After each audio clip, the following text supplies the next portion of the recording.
پہلے تعلیم سے تم موڑ دیے جاؤ گے، پہلے تعلیم سے تم موڑ دیے جاؤ گے، پھر کسی جرم سے تم جوڑ دیے جاؤ گے، پھر کسی جرم سے تم جوڑ دیے جاؤ گے۔ ہاتھ سے ہاتھ کی جنزیر بنا کر کے نکلو، ورنہ دھاگوں کی طرح تم توڑ دیے جاؤ گے۔ توڑے جو پھول تو گلدان رو پڑے، توڑے جو پھول تو گلدان رو پڑے، اس کے ساتھ ساتھ سنتان رو پڑے۔ ایسی فضا بناؤ میرے دیش واسیوں، ہندو کا گھر جلے تو مسلمان رو پڑے، ہندو کا گھر جلے تو مسلمان رو پڑے۔ ایک دوسرے کا ہم سبھی سمان کریں گے، جھگڑا نہ کبھی ہندو مسلمان کریں گے انشاءاللہ۔ ہاتھ اٹھا کے بتلائیں کتنی لوگ بیدار ہیں، دیکھنا چاہتا ہوں، ہاتھ اٹھائیں سارے لوگ۔ ایک دوسرے کا ہم سبھی سمان کریں گے، جھگڑا نہ کبھی ہندو مسلمان کریں گے۔ قرآن کا اگر تم کرو گیتا کا کریں ہم، مشکل ایک دوسرے کی آسان کریں گے۔ جان سے بھی زیادہ پیارا ہے ہمیں اپنا ترنگا، ہم اس کے لیے جان بھی قربان کریں گے انشاءاللہ۔ ہاتھ اٹھا کے بتلائیں انشاءاللہ۔ میرے قوم کے نوجوان ساتھیوں، بزرگوں، مجھے علم دین پر بولنے کے لیے کہا گیا ہے کہ علم دین پر آپ کی گفتگو ہونی چاہیے۔ آج یہ طے کرو کہ انشاءاللہ آدھی روٹی کھا کر کے ہمیں اپنے بچوں کو پڑھانا پڑے، تو طے کرو کہ راجدھانی کے نوجوانوں، مہشور کے نوجوانوں، فلکہ کے نوجوانوں، اگر آدھی روٹی کھا کر کے اپنے بچوں کو تعلیم دینے کی ضرورت پڑے تو انشاءاللہ ہم آدھی روٹی کھائیں گے، لیکن اپنے بچوں کو شکشا دیں گے، دین تعلیم سے آراستہ کریں گے انشاءاللہ۔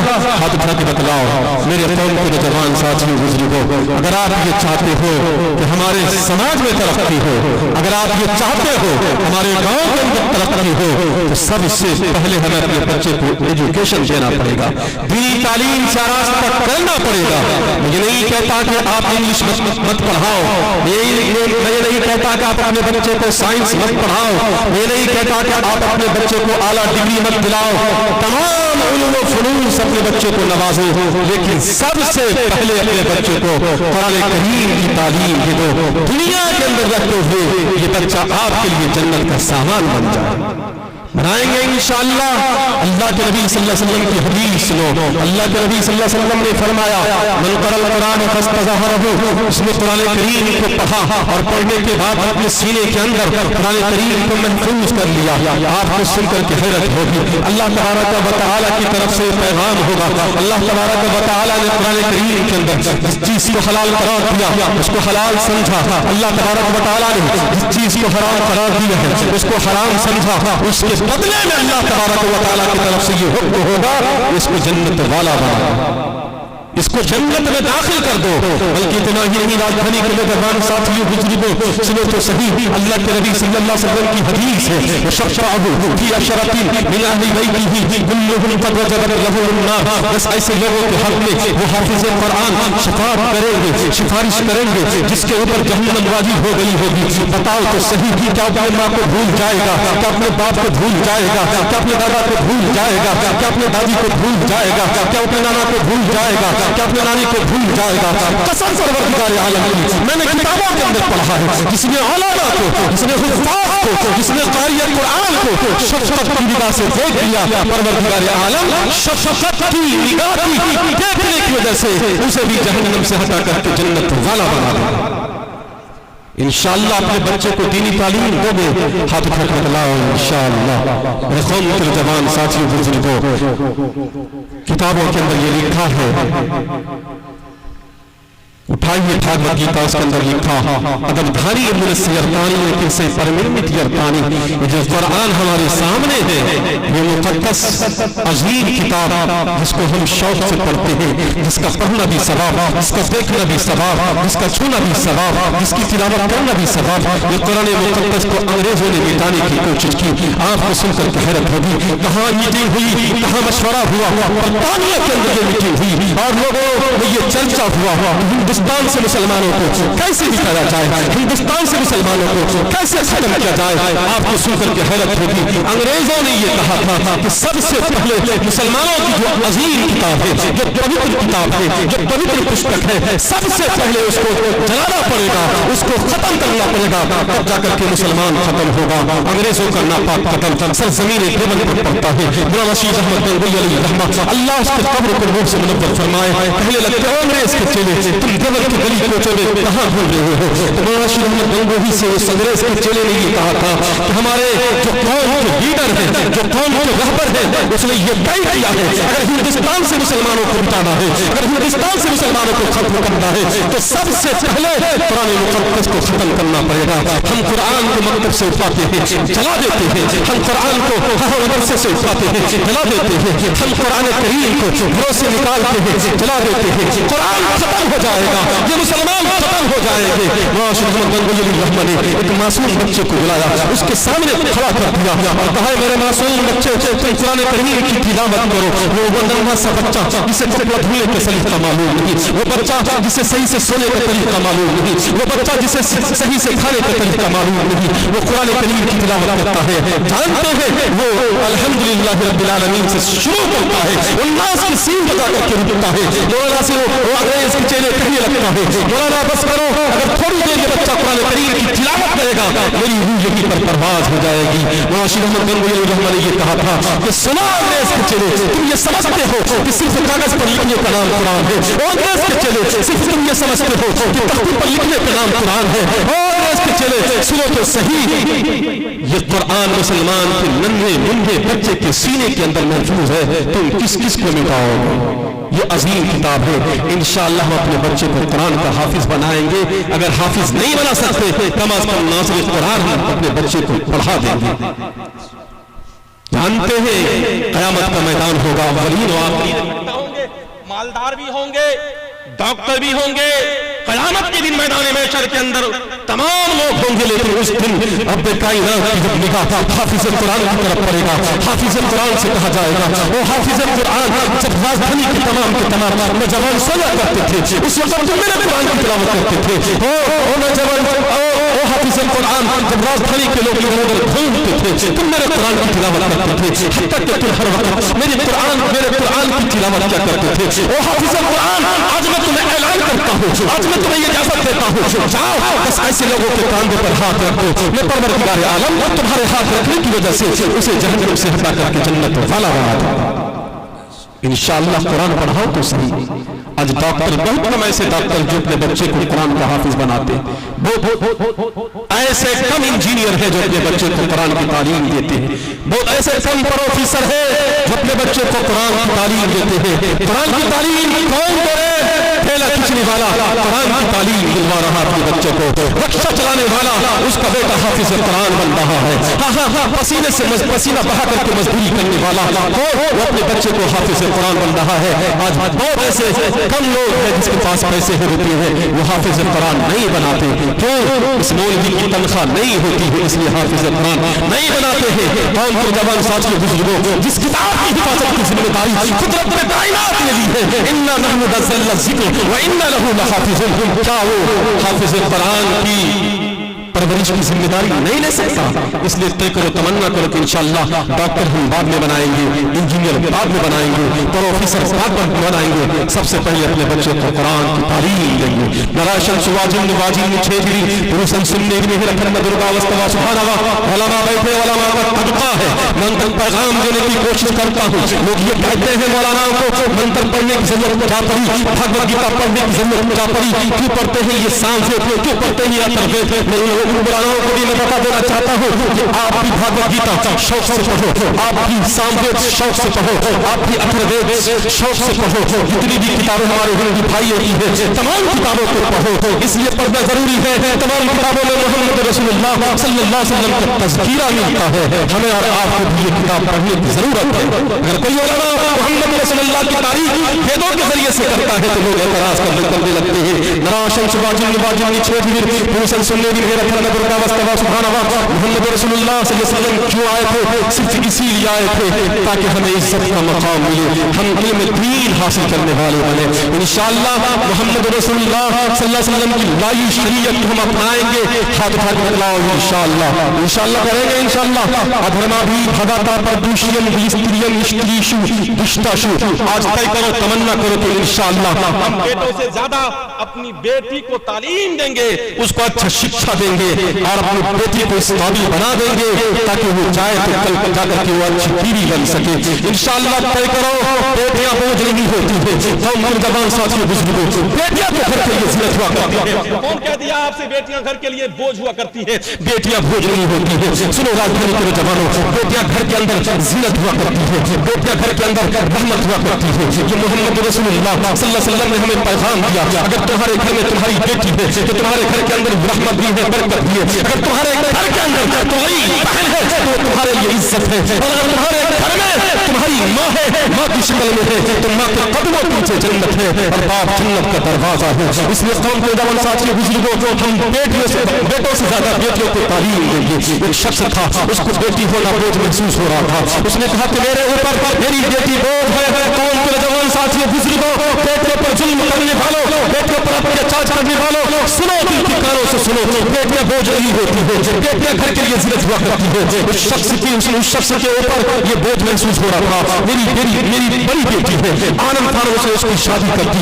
आज समाज का जो हाल है, आज बस्ती के जो जायजा हम लेते हैं, देखते हैं, अगर संधि से अनवर हो जाए तो हम बेटी से रिश्ता तोड़ लेते हैं। इस बाप ने भी बेटी से रिश्ता इसलिए तोड़ा था कि संधि से अनवर हो गई और बाप ने बेटी से रिश्ता तोड़ लिया। 10 साल गुजर गए, बाप ने बेटी के दरवाजे पर कदम नहीं रखा। मेरे कौम के जवान साथी बुजुर्गों, सुनो तो सही, उस बाप की तबीयत अचानक बिगड़ती है। हाँ, उसको 4 लड़के थे, जायदाद तकसीम करने की बारी आई, 4 लड़कों में उन्होंने जायदाद को तकसीम कर दिया, बेटी को कुछ हिस्सा नहीं दिया। हाँ, जानते डॉक्टर साहब ने जब उसका चेक किया, उसकी तबीयत जब बिगड़ी, डॉक्टर साहब ने कहा कि अब आप जिंदगी और मौत से लड़ रहे हो, अब आप इस धरती पर नहीं रह सकते। कहा कि डॉक्टर साहब मेरे पास बड़ी दौलत है, मेरे पास बड़ी शोहरत है, डॉक्टर साहब मेरे गुर्दे का इंतजाम कर दीजिए। डॉक्टर साहब कहने लगते हैं गुर्दे का वसूल हुआ करता है, गुर्दे का हिसाब का हुआ करता है, गुर्दा अपने लोगों का काम करता है। अगर आपके लड़के हैं वो गुर्दा दे दे, आप जिंदगी और मौत से और कुछ दिन लड़ सकते हैं। तो डॉक्टर साहब जायदाद तकसीम करने की बारी आई,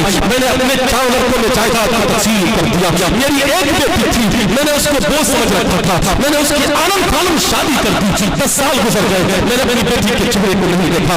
डॉक्टर साहब मेरे 4 लड़के हैं, कोई ना कोई धोखा दे देगा। 4 लड़कों को बुलाया गया, जो सबसे बड़ा लड़का था उससे कहा गया बेटा मैं जिंदगी और मौत से लड़ रहा हूँ, मुझे गुर्दे की जरूरत है, आप मुझे गुर्दा दे दो। उस बेटे ने कहा कि अब्बू जान अब आपकी जिंदगी खत्म हो गई है, अब आप इस दुनिया से जाने वाले हैं, मैं अपना गुर्दा दे करके अपनी जिंदगी बर्बाद नहीं कर सकता। दूसरे बेटे को बुलाया गया, उसने भी कहा कि मैं भी नहीं दे सकता। तीसरा लड़का था, उससे भी बुला करके कहा गया बेटा मैं जिंदगी और मौत से लड़ रहा हूँ, तुम मुझे गुर्दा दे दो। चौथे लड़के को बुलाया गया, उसने भी कहा कि मैं भी नहीं दे सकता। ये पैगाम कहाँ तक पहुँचती है? राजधानी के जवान साथियों बुजुर्गों, सुनो तो सही, ये पैगाम उस बेटी के ससुराल तक, हाँ गाँव के अंदर चर्चा हो गया, ये शोर हो गया। फला शख्स है जिसकी बड़ी इज्जतें हैं, बड़ी उसके पास दौलतें हैं, बड़ी उसके पास शोहरतें हैं, आज वो जिंदगी और मौत से लड़ रहा है। उसकी बेटी के कानों में ये खबर पहुँचती है, उस बेटी ने अपने बच्ची को जो गोद में दूध पिला रही थी वो फौरन नहीं उठाती है, हॉस्पिटल पहुँचती है। सुनो कौम के जवान साथियों बुजुर्गों, बेटियां बोझ नहीं होती है, बेटियां घर के लिए जीनत हुआ करती है, बेटियां घर के लिए रहमत हुआ करती है। वो बेटी नहीं अपने बच्चे को उतारती है, हॉस्पिटल पहुँचती है, पहुँचने के बाद डॉक्टर साहब से कहने लगती है डॉक्टर साहब मैंने सुना है फला नाम का कोई मरीज है। कहा मरीज तो है, तुम कौन लगती हो इसके? कहा आप मेरा नाम मत पूछिए, मेरा एड्रेस मत पूछिए, डॉक्टर साहब आप मेरा फौरन ऑपरेशन कीजिए, मेरे एक गुर्दे को निकालिए, उसके गुर्दे में डाल दीजिए। डॉक्टर साहब ने उसका ऑपरेशन किया, उसके एक गुर्दे को निकाला, उसके बाद के गुर्दे में डाला। जब ये लड़की शिफायाब हुई, जब घर जाने लगी, डॉक्टर साहब ने पूछा बेटी अब तो तुम शिफायाब हो करके घर जा रही हो, अपना नाम बता करके जाओ, अपना एड्रेस बता करके जाओ। कहा डॉक्टर साहब मैं अपना नाम नहीं बता सकती, मैं अपना एड्रेस नहीं बतला सकती, हाँ मैं जरूर कर सकती हूँ, एक कागज कलम दीजिए, इस पर मैं कुछ लिखूंगी और अमानत के तौर पर आप इसको रख दीजिएगा। डॉक्टर साहब को खत दिया गया, डॉक्टर साहब ने उसको अमानत के तौर पर अलमारी में रखा। जानते हैं कौन के जवान साथी बुजुर्गों, जब उसका बाप शिफायाब हुआ, जानते डॉक्टर साहब के केबिन में पहुंच करके वो ये कहने लगता है, डॉक्टर साहब आपका बहुत बहुत शुक्रिया, आपने मेरे गुर्दे का इंतजाम किया था। हाँ डॉक्टर साहब, हाँ मेरे 4 लड़के थे, चारों लड़कों ने गुर्दा देने से इनकार कर दिया, जायदाद तकसीम करने की बारी आई, मैंने 4 लड़कों में जायदाद को तकसीम कर दिया। हाँ डॉक्टर साहब आपने मेरे गुर्दे का इंतजाम किया, आपका बहुत बहुत शुक्रिया। उस बाप का जुमला ये था कि डॉक्टर साहब आपने मेरे गुर्दे का इंतजाम किया, आपका बहुत बहुत शुक्रिया। डॉक्टर साहब का जवाब ये था, डॉक्टर साहब ने कहा अगर शुक्रिया अदा करना हो उस बेटी का करो जो तुम्हें गुर्दा देकर के गई है। डॉक्टर साहब मेरी एक ही बेटी थी जो मेरे ऊपर बोझ थी, समझी से अलग हो गई, 10 साल गुजर गए, मैंने बेटी के चेहरे को नहीं देखा, कहा नाम बता करके नहीं गई है, एड्रेस बता करके नहीं गई है, एक खत दे करके गई है, उस खत के अंदर क्या लिखा है मुझे पता नहीं। डॉक्टर साहब अलमारी से निकालते हैं उस खत को और उसकी हिफाजत करते हैं। जानते हैं उसका बाप जब उस खत को पढ़ता है जमीन पर बैठ जाते हैं, रोने लगते हैं, चिल्लाने लगते हैं। डॉक्टर साहब ने पूछा आखिर इस खत के अंदर क्या लिखा है कि आप इतना रो रहे हैं? कहा डॉक्टर साहब इस खत के अंदर ये लिखा है जिस बेटी को मैं बोझ समझ रहा था, मैं ये सोच रहा था मेरे ऊपर मेरी बेटी है, अगर आज वो गई है तो मुझे गुर्दा दे करके गई है। डॉक्टर साहब इस खत के अंदर ये लिखा है। अब्बू जान कभी आप ये मत समझिएगा, ये समझिएगा कि आपकी बेटी आपसे मोहब्बत नहीं करती है, आपकी बेटी वैसे कल आपसे मोहब्बत करती थी वैसे आज मोहब्बत करती है और आपसे आपकी बेटी मोहब्बत करती रहेगी। हाँ अब्बू जान मैं जा तो रही हूँ लेकिन एक पैगाम देकर के जा रही हूँ। अब्बू जान आपने मुझे 18 साल तक पोसा पाला बना दिया, मैं गुर्दा देकर के जरूर जा रही हूँ, आप पर कोई एहसान करके नहीं जा रही हूँ। अब्बू जान हर सुबह आती है, हर शाम आती है, आपकी बेटी आपका इंतजार करती है। अब्बू जान और तो और जब ईद का मौसम आता है सारे लोग छत पर जाते हैं चांद देखने के लिए, आपकी बेटी छत पर नहीं बल्कि दरवाजे पर खड़ी होकर के आपका इंतजार करती है। हो सकता है इस ईद में मेरे वालिद मोहतरम मेरे लिए कुछ हदिया तोहफे लेकर के आएंगे। मेरे कौम के जवान साथी बुजुर्गों किससे आपने कह दिया कि बेटियां बोझ होती है, इसलिए आज तय करो तमन्ना करो कि इंशाअल्लाह बेटे से ज्यादा हम बेटी को शिक्षा देंगे, बेटी को हम तालीम देंगे। इसलिए जो मोहम्मद रसूलुल्लाह सल्लल्लाहु अलैहि वसल्लम ने बेटियों को सम्मान दिया, मोहम्मद रसूलुल्लाह के सामने बांदी को कैद करके पेश किया गया। हज़रत बिलाल हबशी ने कहा कि ये बांदी है, इसका क्या किया जाए? मोहम्मद रसूलुल्लाह सल्लल्लाहु अलैहि वसल्लम ने अपनी नबूवत वाली चादर उतार करके हज़रत बिलाल हबशी को कहते हैं और कहते हैं बिलाल इसके सर को तू इस चादर से ढक दे। हज़रत बिलाल कहते हैं अल्लाह के नबी सल्लल्लाहु अलैहि वसल्लम ये तो यहूदी है, ये तो नसरानी है, इसके सर पर मैं दुपट्टा क्यों डालो? मोहम्मद रसूलुल्लाह ने कहा था कि सुनो बेटी बेटी होती है, बेटी चाहे यहूदी की हो, बेटी चाहे ईसाई की हो, बेटी चाहे नसरानी की हो, बेटी चाहे मुस्लिम की हो, बेटी चाहे गैर मुस्लिम की हो, बेटी बेटी होती है। बिलाल अगर आप इसके सर पर दुपट्टा डालेगा कल क़यामत में अल्लाह तुम्हारे गुनाहों पर पर्दा डाल देगा। इंशाअल्लाह हम बेटों से ज्यादा बेटी को शिक्षा देंगे, तालीम देंगे। अधर्मा भी भवता पर दूषियम पुलिस्तियम इश्तियशु दिश्ताशु। अगर बेटी पढ़ेगी तो इंशाअल्लाह पूरा खानदान पढ़ेगा और बेटा पढ़ेगा तो सिर्फ फर्द पढ़ेगा। बेटियों को बोझ न समझो, इंशाअल्लाह बेटियों को सम्मान देंगे, हाथ उठा कर बताएं इंशाअल्लाह। आखिरी पैगाम ज़हमत तमाम मेरे बाद हज़रत एजाज़ुल मुकर्रम जुदुल कलम हज़रत मौलाना इसहाक़ साहब दामत बरकातुहुल आलिया का खिताब भी होना है। बस एक पैगाम हमारे दिल भाई ने जो पैगाम दिया बेहतरीन नज़्म और तरन्नुम में जो आपको उन्होंने पैगाम दिया माँ के हवाले से, आज हम पढ़ लेते हैं, हम डॉक्टर बन जाते हैं, हम इंजीनियर बन जाते हैं और माँ बाप को छोड़ देते हैं, माँ से दूरी इख्तियार कर लेते हैं, बाप से दूरी इख्तियार कर लेते हैं। मैं उन हुफ़ाज़ से भी कहना चाहता हूँ जो माँ को रुलाता है, मैं उन क़ारिए कुरान से भी कहना चाहता हूँ जो अपने बाप को रुलाता है, याद रखो आप कहीं सुकून की जिंदगी नहीं पा सकते। पति पितृ माता बहुत सम्मान अल्लाह के नबी ने 1400 साल पहले कह दिया था अल जन्नतु तहत अक़दामिल उम्महात, माँ के चरणों के नीचे, माँ के कदमों के नीचे जन्नत है। आप लाखों हज कर लो, लाखों उम्रा कर लो, माँ नाराज है तो कभी आप सुकून की जिंदगी नहीं पा सकते, बाप नाराज है तो आप सुकून की जिंदगी नहीं पा सकते। किस्सा मुख्तसर एक वाक़या आपको बताने की कोशिश करता हूँ, फिर मैं अपनी जगह लेता हूँ। अल्लाह वाला है, नाम मालिक इब्न दीनार है, हज करने के लिए जाते हैं, जानते हैं جب حج کرنے کے لیے جاتے ہیں تو خواب میں کہتے ہیں کہ اللہ لاکھوں لوگ حج کرنے کے لیے آئے, سارے لوگوں کا حج قبول ہو گیا. آواز آتی ہے سارے لوگوں کا حج قبول تو ہو گیا, لیکن ایک شخص ہے اس کا حج قبول نہیں ہوا. کہا کیا نام ہے؟ کہا اس کا نام مالک ابن دینار ہے, اس کا حج قبول نہیں ہوا. کہاں ملیں گے؟ کہا کہ اس کا نام ابراہیم بلخی ہے. اور کہاں ملیں گے؟ بلخ کے خیمے میں ملیں گے. مالک ابن دینار جب صبح آنکھ کھلتی ہے تلاش کرتے ہوئے ڈھونڈتے ہوئے کہاں پہنچتے ہیں؟ بلخ کے خیمے میں پہنچتے ہیں. اور پہنچنے کے بعد لوگوں سے معلوم کرتے ہیں اس میں ابراہیم نامی کوئی شخص ہے.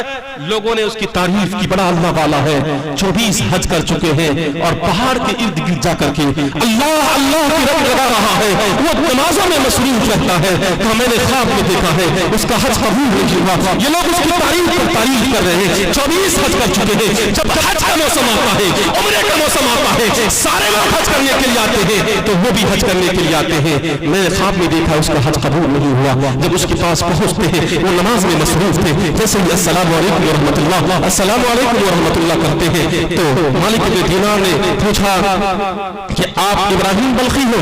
ابراہیم بلخی صاحب کہنے لگتے ہیں کہ آپ مالک ابن دینار ہو؟ کہا میں مالک ابن دینار ہوں. آپ کیوں آئے ہو یہاں؟ کہا آپ سے ملاقات کے لیے, میرا کوئی اور مقصد نہیں ہے.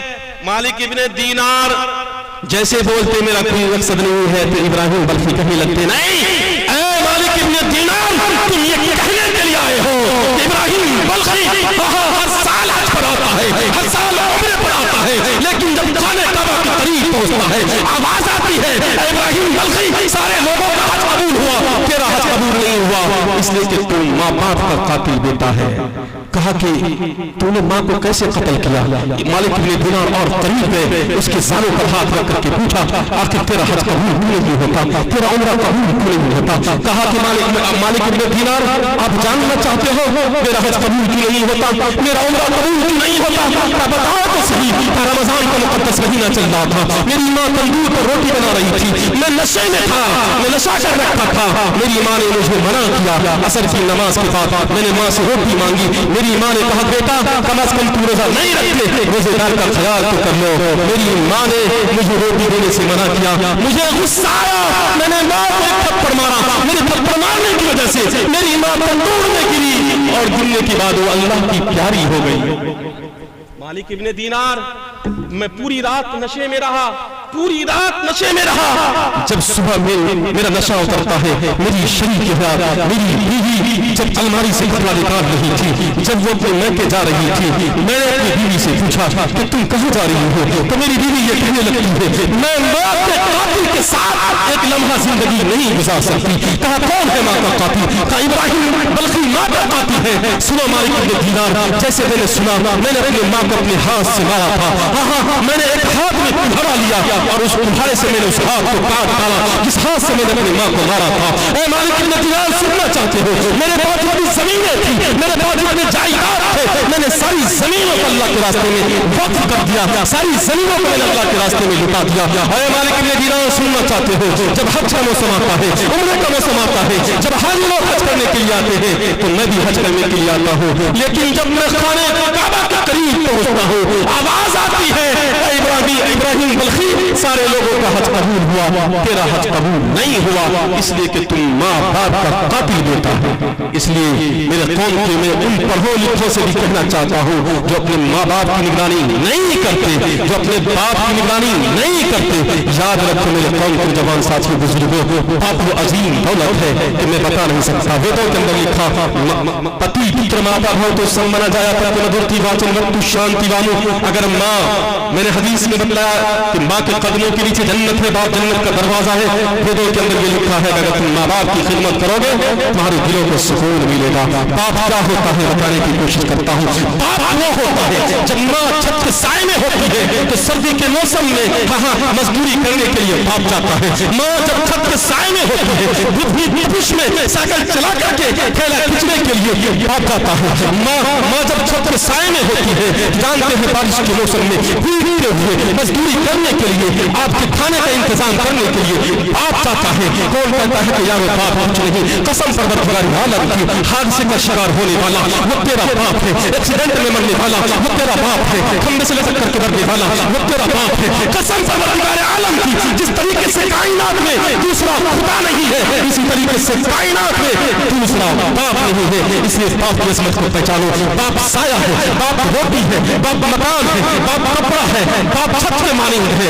इंशाअल्लाह अगर हमने बाप की खिदमत कर लिया और कसम परवरदिगार आलम की, हम दुनिया के अंदर भी सुकून पाएंगे, आखिरत के अंदर भी सुकून पाएंगे। अल्लाह के नबी सल्लल्लाहु अलैहि वसल्लम के पास एक शख्स आया, उसने बाप की शिकायत की। अल्लाह के नबी सल्लल्लाहु अलैहि वसल्लम, मेरा बाप है, मेरे बाप मेरे माल को खर्च कर देता है, मुझसे पूछता भी नहीं है। अल्लाह के नबी सल्लल्लाहु अलैहि वसल्लम ने कहा, इसके बाप को बुला करके लाओ।